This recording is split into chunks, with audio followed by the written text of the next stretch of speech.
এই তীব্র গরমের মাঝে টিকতে না পেরে পুকুরে মারলাম লাফ।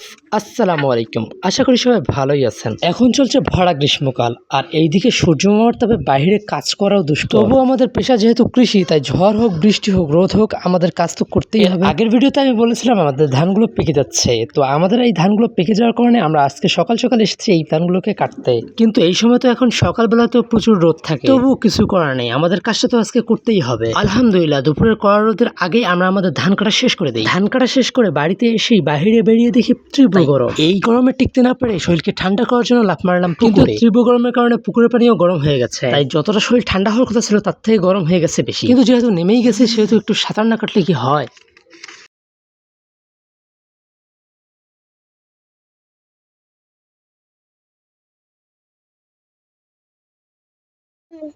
অবশেষে দেখলাম না, শরীর তো আর ঠান্ডা হচ্ছে না, তাই অন্য পুকুরের দিকে রওনা দিলাম। আমাদের ওই পুকুরটা মোটামুটি গভীর, যার কারণে এই পুকুরের পানি ঠান্ডা থাকে সবসময়। আর আমি যেটাতে এখন গোসল করলাম ওইটা হচ্ছে অগভীর। ঠান্ডা পানি আসে আমি এই পুকুরে এসে প্রথমেই দিলাম লাফ। যারা গ্রামে থাকেন পুকুরে গোসল করার মজাটা শুধু তারাই বুঝবেন। যতই রোদ হোক না কেন আমাদের এই পুকুর অল টাইম ঠান্ডা থাকে।